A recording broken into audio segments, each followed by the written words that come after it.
जय श्री कृष्णा। मैं कृष्णा दीवानी। आज मैं आपके सामने 10वां और 11वां चैप्टर पढ़ूंगी अध्याय गीता माता का। ओम नमो भगवते वासुदेवाय नमः। ओम नमो भगवते वासुदेवाय नमः। ओम नमो भगवते वासुदेवाय नमः। अध्याय 10वां। श्री कृष्ण भगवान बोले, हे माँ बाप, और भी मेरे कल्याणकारक वचन सुनो। तुम पर मेरी अत्यंत प्रीति है, अतः तुम्हारे कल्याण के लिए कहता हूँ। मेरी उत्पत्ति का हाल न तो देवगण जानते हैं, न ही महर्षि लोग। मैं ही देवों और महर्षियों का आदि कारण हूँ। जो मुझे अजन्मा, अनादि और सब लोगों का ईश्वर जानते हैं, वह सब मोह रहित हैं। उनके पाप नष्ट हो जाते हैं। बुद्धि, ज्ञान, क्षमा, सत्य, शम, दुख, जन्म, मरण, भय, अभय, अहिंसा, समता, संताप, तप, दान, यश, अपयश इत्यादि जो अनेक प्रकार के भाव हैं, वे सब मुझसे उत्पन्न होते हैं। 7 महर्षि और उनके पहले 4 मनुष्य मेरे मन से उत्पन्न हुए। जगत के समस्त प्राणी उनसे उत्पन्न हुए। जो मनुष्य मेरी इस विभूति को भली भांति जानते हैं, वो निश्चय योग से सिद्ध होते हैं। इसमें कोई संदेह नहीं है। यह जानकर कि मैं ही सबका उत्पत्ति कारण हूँ, मुझ में ही से सबकी प्रवृत्ति होती है। विवेकी प्राणी मेरी उपासना करते हैं, वो मुझ में ही चित्त लगाते हैं और एक दूसरे को समझाते हुए भजन करते हैं और सदैव संतुष्ट और सुखी रहते हैं। चित्त को सावधान करके प्रीति पूर्वक जो भजन करने वाले हैं, ऐसा बुद्धि योग का दान देता है, जिसे वे मुझे प्राप्त कर लेते हैं। उन पर अनुग्रह करके मैं उनकी बुद्धि में स्थित हो जाता हूँ और ज्ञान से अज्ञान मूलक संसारी अंधकार का नाश करता हूँ।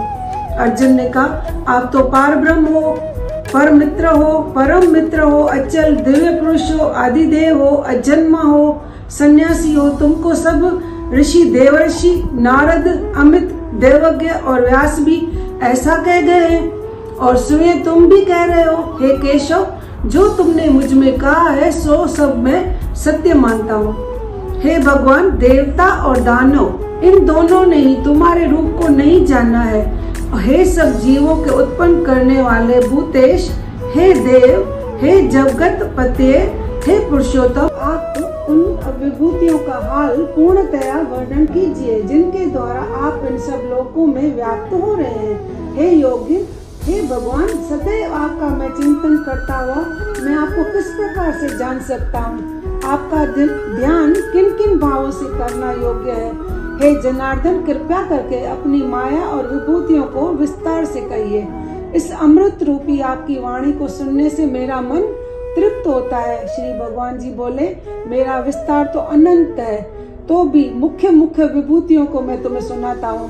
हे गुणाकेश, समस्त भूतों के अंतःकरण में रहने वाली आत्मा भी मैं ही हूँ। मैं ही आदि, मैं हूँ मध्य, मैं ही अंत हूँ। मैं आदित्यों में विष्णु, प्रकाशकों में अनेक किरणों से भूषित सूर्य, मरुद्रणों में मारीच और नक्षत्रों में चंद्रमा हूँ।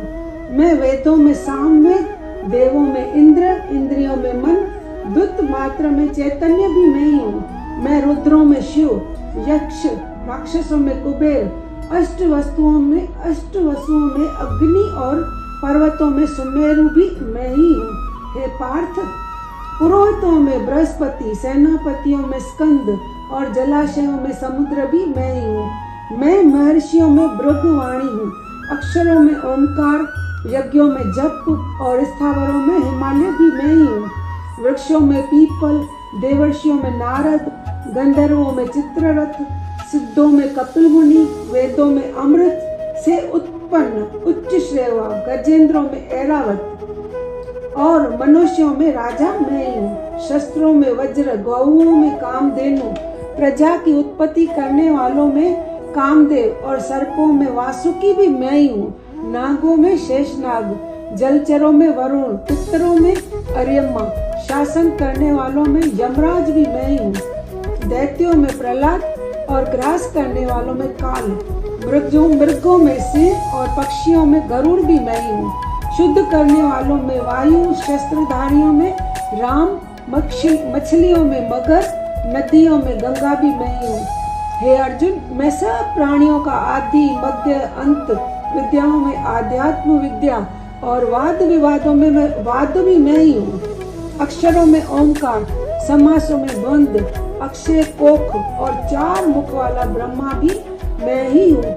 सबको हरने वाली मृत्यु, भविष्य में होने वाले पदार्थों की उत्पत्ति, स्त्रियों में कीर्ति, लक्ष्मी, वाणी, स्मृति, मेघा, धृति और क्षमा मैं ही हूँ। सामवेद में ब्रह्म मास, छंदों में गायत्री, मासों में मार्गशीर्ष, ऋतुओं में बसंत भी मैं हूँ। छलियों में जुआ और मैं वासुदेव, पांडवों में अर्जुन, मुनियों में व्यास और कवियों में शुक्र भी मैं ही हूँ।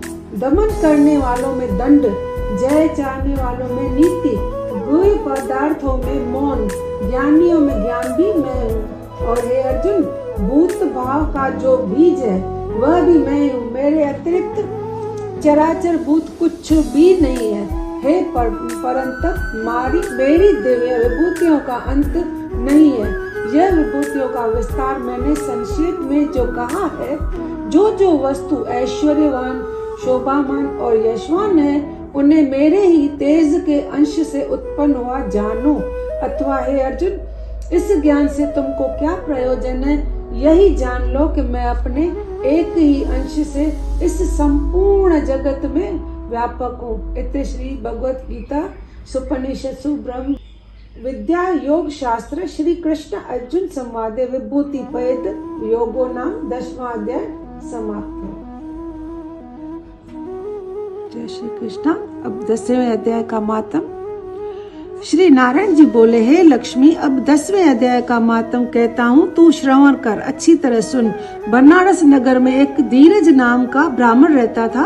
एक दिन शिव जी के गण ने उस ब्राह्मण को मरा पड़ा देखा तो शिव जी से कहा, हे स्वामी, इसने कौन सा पुण्य किया है जिसे भली जगह इसकी मृत्यु पाई है? शिव जी बोले, हे गण, एक दिन यह ब्राह्मण विश्वेश्वर महादेव जी के दर्शन को जा रहा था। मार्ग में गर्मी के कारण उसका दम घुटने लगा और चक्कर खाकर मंदिर के निकट ही गिर गया। इतने में एक गण ने यह देख करके शिव जी से कहा, हे भगवान, एक ब्राह्मण जो आपके दर्शन को आया वह मूर्छित पड़ा है। शिव जी बोले, हे गण, इसके पिछले जन्म की कथा कहता हूँ, सुनो। एक समय में कैलाश पर्वत पर हम और पार्वती जी बैठे थे। एक हंस मेरे दर्शन को आया। वह हंस ब्रह्मा का वाहन था। ब्रह्मलोक से मानसरोवर को जाता था। उस सरोवर में सुंदर कमल के फूल थे। वह हंस एक कमल को लांघने लगा। उसकी परछाई कमल पर पड़ी। वह हंस अचेतन काला ही आकाश से गिर पड़ा।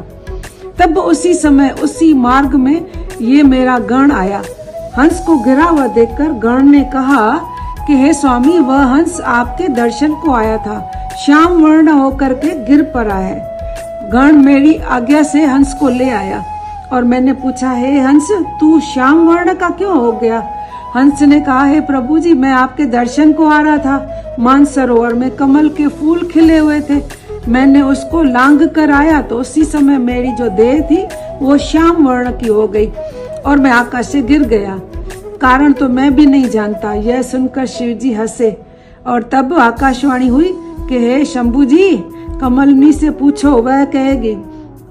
तब कमलनी ने कहा, पिछले जन्म में मैं अप्सरा थी, मेरा नाम पद्मावती था। इस समय श्री गंगा जी के किनारे पर एक पंडित स्नान करके गीता जी के 10वें अध्याय का पाठ किया करता था। एक दिन राजा इंद्र का सिंहासन हिला। तब इंद्र ने मुझे आज्ञा दी कि तू जाकर के उस पंडित की तपस्या भंग करो। और आज्ञा पाकर मैं उसके पास गई, ब्राह्मण के पास। तब उस विप्र ने कहा, शाप दे करके कहा, तुम जाओ पापिन, जाकर के कमलनी हो जा। उसी समय मैं कमलनी हो गई। तभी से मैं गीता के 10वें अध्याय का पाठ करती हूँ। उसी से मेरा तेज है। मुझको लांघने वाला काला होकर के अचेत हो जाता है। तब हंस ने कहा, मेरा ये श्याम वर्ण कैसे श्वेत वर्ण होगा, सफेद कैसे होगा? तभी उन्होंने कहा, तूने इस कमल देह से छूट करके ही कैसे देह दही पाई? तब कमलनी ने कहा, जब कोई भी श्री गीता जी के 10वें अध्याय का पाठ सुनेगा तब भी उद्धार होगा। तब उस पंडित ने सरोवर में स्नान किया और शालिग्राम की पूजा की और 10वें अध्याय का पाठ किया। उसे हंस और कमलनी दोनों ने सुना और उनका उद्धार हो गया। हंस भी सफेद हो गया और कमलनी देव भी कन्या हो गई। इतने श्री भगवत गीता का 10वां अध्याय बातम समाप्त हुआ। श्री कृष्णा। ओम नमो भगवते वासुदेवाय नमः। ओम नमो भगवते वासुदेवाय नमः। ओम नमो भगवते वासुदेवाय नमः। अभी मैं 11वें अध्याय का पाठ करूंगी गीता माता का। अर्जुन ने कहा, हे भगवान, मुझको कृपा करके अत्यंत गुप्त और आध्यात्मिक विषय जो वचन जो आपने कहे हैं उनसे मेरा मोह दूर हो गया है। और हे कमल नेत्र, मैंने जीवों की उत्पत्ति और नाश का कारण आपका अक्षय मातम आपके मुखारविंद से माने मुंह से विस्तार पूर्वक सुना है। हे पुरुषोत्तम, आपने जैसा वर्णन किया वह आपका रूप देखने की मेरी बड़ी इच्छा है। हे मधुसूदन, आप यदि मुझे आप देखने योग्य समझे तो आप अपना वह अवयव रूप मुझे दिखाइए। तब श्री भगवान बोले, हे पार्थ, नाना प्रकार के, नाना वर्णों के, नाना आकार के मेरे शत सहस्त्र दिव्य रूपों को देख अभी। हे भारत, तुम वसु, रुद्र, अश्वनी कुमार, मरुद्रण और पहले कभी नहीं देखे थे ना, ऐसे आश्चर्य से देखो। हे गुणाकेश, चराचर सहित ये जगत देखो और जो कुछ देखना चाहो यहाँ मेरी देह में देख लो, परंतु इन नेत्रों से मुझे देख नहीं सकोगे, इसलिए मैं तुमको दिव्य नेत्र प्रदान करता हूँ, उनसे ही आप मेरा रूप देख सकते हो। संजय ने धृतराष्ट्र से कहा, हे राजन, इस प्रकार श्री कृष्ण जी ने अर्जुन से कहा और उसको दिव्य दृष्टि दी और वह अपना अलौकिक रूप दिखाया। उस विश्व रूप के अनेक मुख, अनेक नेत्र थे, उनमें अनेक अद्भुत दृश्य थे। देह पर अनेक सुंदर सुंदर आभूषण और आयुधों से सुसज्जित था। देह पर दिव्य के वस्त्र थे, दिव्य गंध शरीर पर लगे हुए थे। उस समस्त आश्चर्य और मैं अनंत देव के सब और मुखी मुख दिखाई दे रहे थे। आकाश में यदि हजारों सूर्यों की प्रभा एक साथ हो तो भी उस महात्मा की प्रभा को समानता नहीं कर सकेगी। उसी समय अर्जुन ने देवादिदेव के शरीर में अनेक प्रकार के विमल और अन्य इस समस्त जगत को एकत्रित देखा। तब अर्जुन आश्चर्य से चकित हो गया, उसका शरीर रोमांचित हो गया। उसने शीश झुका करके हाथ जोड़कर कहा, हे देव, तुम्हारी देव में तो सब देव भिन्न भिन्न प्राणियों के समुदाय कमलासन पर बैठे हुए देवताओं के ईश, ब्रह्मा, संपूर्ण ऋषि, दिव्य सर्पों को मैं देखता हूँ। हे विश्वेश्वर, तुम्हारा अनेक भुजा, अनेक पेट, अनेक मुख, अनेक नेत्र है। तुम्हारा रूप तो अनंत है। तुम्हारे अंत तथा आदि को मैं नहीं देखता, किंतु समस्त विश्व में तुम्हारा ही रूप है। तुमको किरीट युक्ति, गदा चक्रधारी, चारों ओर दैदीप्यमान तेजो राशि, सर्वत्र चमकती हुई अग्नि, सूर्य और प्रकाशवान दुर्भिक्ष और अपरंपार देख रहा हूँ आपको। मेरे मत से तुम्हें ब्रह्म जानने की वस्तु, विश्व के महान आधार, नित्य सनातन धर्म के रक्षक, पुराण पुरुष हो। मैं आपको आदि, मध्य और अंत से रहित अनंत शक्ति, अनंत भुजा, चंद्र सूर्य है, नेत्र जिसके ऐसी कांतिमान अग्नि के मुख वाला, अपने तेज में इस संपूर्ण संसार को तपते हुए देख रहा हूँ। हे महात्मन, पृथ्वी और आकाश के मध्य में वह अंत, संपूर्ण दिशाएं आपसे ही व्याप्त हो रही है। आपका यह अद्भुत और उग्र रूप देख करके तीनों लोक व्यथित हो रहे हैं। यह देखो, देवताओं के समूह तुम्हारी शरण में आ रहे हैं। उनमें कितने डर करके हाथ जोड़कर आपकी प्रार्थना कर रहे हैं। महर्षियों और सिद्धों का समूह स्वस्तिक कहकर नाना प्रकार से आपकी प्रशंसा कर रहे हैं। रुद्र, आदित्य, वसु, साध्य, विश्वदेव, अश्वनी, मारुत, पिता, गंधर्व, यक्ष, असुर, सिद्ध, इनके सब विस्मित होकर के आपको आपकी ओर टकटकी लगाकर देख रहे हैं। हे भाव, अनेक नेत्र, अनेक बाहु, अनेक जांग, अनेक पेट, कराल दंत युक्त आपका यह विशाल रूप देख करके सब अत्यंत डर रहे हैं। मैं भी बहुत घबरा रहा हूँ। आकाश तक पहुंचे हुए आपके प्रकाशमान अनेक वर्षों से फैले हुए मुख के जलने वाले विशाल नेत्र युक्त तुमको देख करके हे विष्णु मेरा जी घबरा रहा है, मुझसे धैर्य नहीं धरा जाता और मेरा चित्त मन भी स्थिर नहीं होता। हे देवेश, हे जगत निवास, इन भयंकर धारों वाले और कालाग्नि के सदृश आपके मुखों को देख करके मुझे कोई दिशा ही नहीं सूझती, मैं तो शांति नहीं पा रहा हूँ। इसलिए मुझ पर कृष्णा दया करो। धृतराष्ट्र के दुर्योधनादिक पुत्र अपने साथ अनेक राजाओं सहित भीष्म, द्रोण, कर्ण तथा हमारी ओर से मुख्य मुख्य योद्धा बड़ी बड़ी धारों से युक्त विकराल आपके मुख में शीघ्रता से प्रवेश करते जा रहे हैं। उसमें कितने लोग तो आपके दांतों में दबकर दिखाई दे रहे हैं, मानो उनका शरीर चूर्ण हो गया है, पाउडर मतलब पाउडर हो गया है। जैसे नदियों की अनेक जल धाराएं जब समुद्र की ओर बहती है, वैसे ही ये मनुष्य लोक के वीर आपके प्रज्वलित मुखों में प्रवेश कर रहे हैं। अग्नि में पतंगे जैसे गिरते हैं, यह सब लोग भी आपके नाश के लिए, आपके मुख में, अपने नाश के लिए आपके मुख में बड़ी तेजी से प्रवेश कर रहे हैं। हे विष्णु, जलते हुए मुखों को चारों ओर से सब वीरों को निगल कर आप उसको जीभ से चाट रहे हैं। आपकी तीक्ष्ण प्रभाएं समस्त संसार को तेज से व्याप्त करके तृप्त हो रही है। यह भयानक रूपधारी कौन है, यह मुझसे कहो। हे देववर, आपको नमस्कार है, मुझ पर आप प्रसन्न हो जाओ। हे जगत कर्ता आदि पुरुष, आपको जानने की मैं इच्छा रखता हूँ, क्योंकि आप ही यह प्रवृत्ति मेरी समझ में नहीं आती। श्री भगवान बोले, संसार का नाश करने वाला भी मैं ही हूँ, समस्त जनों का संहार मारने वाले भी आया हूँ, संहार करने के लिए मैं ही आया हूँ। तुम्हारे युद्ध न करने पर भी ये वीर जो है ना, वो जीवित नहीं रह सकेंगे। इसलिए तुम उठो, शत्रुओं का संहार करके यश को लेकर के इस समृद्धिशाली राज्य का भोग करो।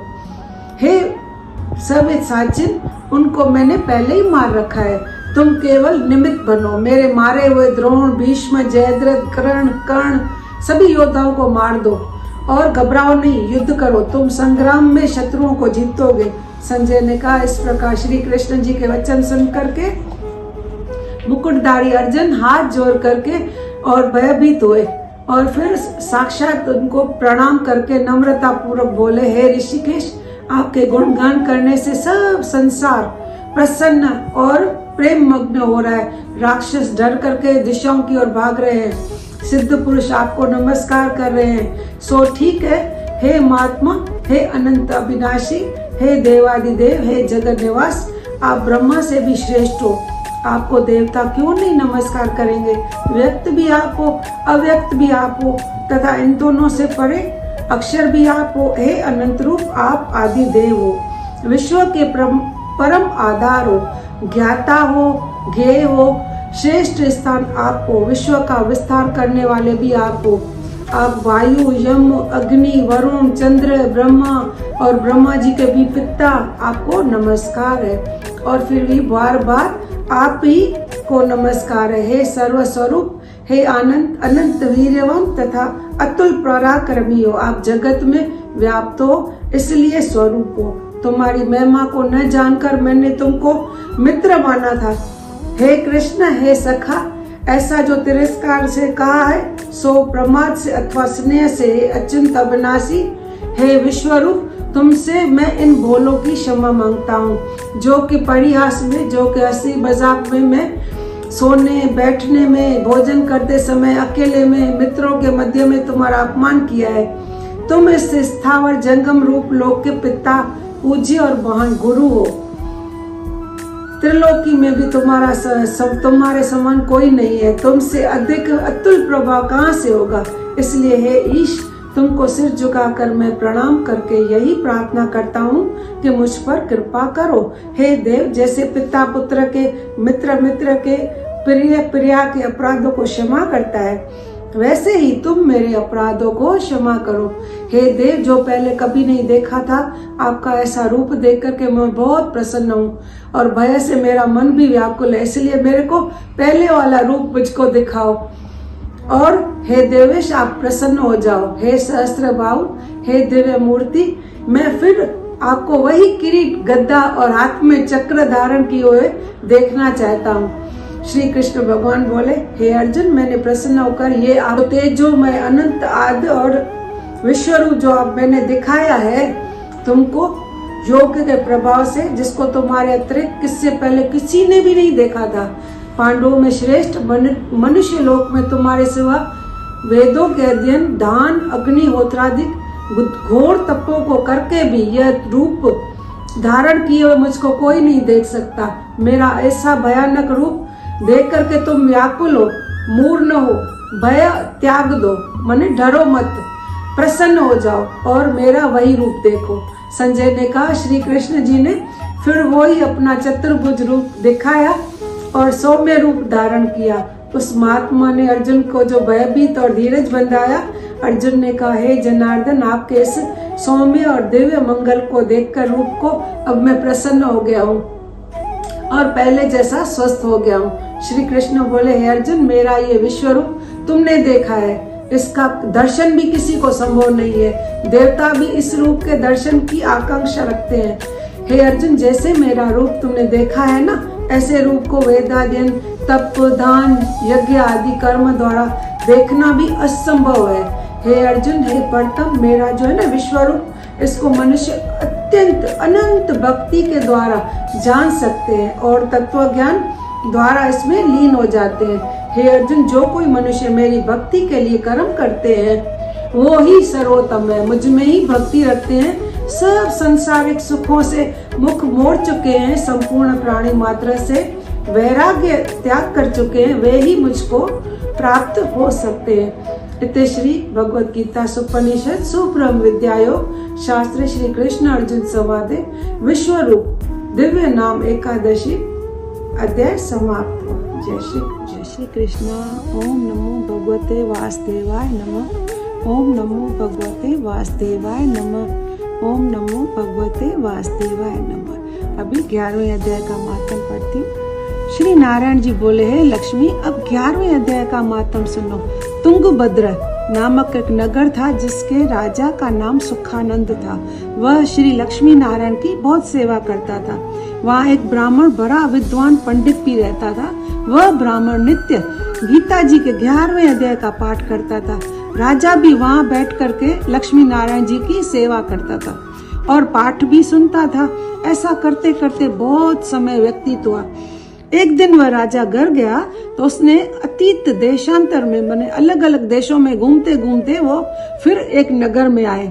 अतीतों ने देखा कि राजा से कोई जगह मांगी। राजा ने उनको बड़ी हवेली खुलवा कर दे दी। जहाँ अतीत उतरे राजा ने सीधा दिया रसोई करके वो अतीत भरे प्रसन्न हुए। अमृत ले जाकर राजा ने उनको दर्शन को कराया। राजा का बेटा भी साथ था। वो कई भृत्य साथ थे। वो साथ में ऋषि बहुत सारे थे। राजा उनको हवेली में ले आया और जो मेन महंत था उसके साथ बातचीत करने लगा और राजा का पुत्र खेल रहा था। वहां पर भी एक प्रेत रहता था। उस प्रेत के राजा के पुत्र को मारा। चाकरों ने जाकर, नौकरों ने जाकर के खबर दी राजा को। राजा यद्यपि सेवा करता था, कथा सुनता था, परंतु पुत्र के मोह में राजा के मन में दुर्बुद्धि आ गई और राजा बोला, हे संत, मैं तो आपके दर्शनों को आया हूँ, मैंने तो इतनी सेवा की है आपके लिए, और एक पुत्र था उसको भी प्रेत ने मार दिया। तब ब्राह्मण ने कहा, रे राजा, चलो देखते हैं कहाँ पे है आपका पुत्र। राजा, ब्राह्मण, महंत वहाँ आए जहाँ पर राजकुमार छोटा सा मरा पड़ा था। तब ब्राह्मण ने कहा, हे प्रेत, तू इस लड़के पर कृपा दृष्टि करो और ये लड़का जी उठे जैसे, और मैं तुझे गीता जी के 11वें अध्याय का पाठ सुनाता हूँ, तू उससे जरूर सुन, श्रवण कर, इससे तेरा कल्याण होगा। विप्र ने गीता, जो ब्राह्मण थे उन्होंने गीता के 11वें अध्याय का पाठ किया और प्रेत जो था उस पर जल छिड़का तो तत्काल उसी समय प्रेत की योनि से छूट करके उसने देवदेही पाई और राजा का पुत्र भी उठ गया तो उसी समय प्रेत श्याम सुंदर चतुर्भुज और रूप धार कर आकर के खड़ा हो गया। श्याम सुंदर चतुर्भुज और स्वर्ग से विमान आए, उसमें चला गया। राजा का पुत्र भी गीता के 11वें अध्याय से पाठ सुनने से श्री नारायण जी का भक्त हो गया। तब वह उस ब्राह्मण से राजा ने 11वें अध्याय का पाठ का श्रवण किया। इस प्रकार राजा को भी परम गति मिली और वो उसका अधिकारी हुआ। यहाँ पे 11वें अध्याय का मातम पूरा हुआ। जय श्री कृष्ण।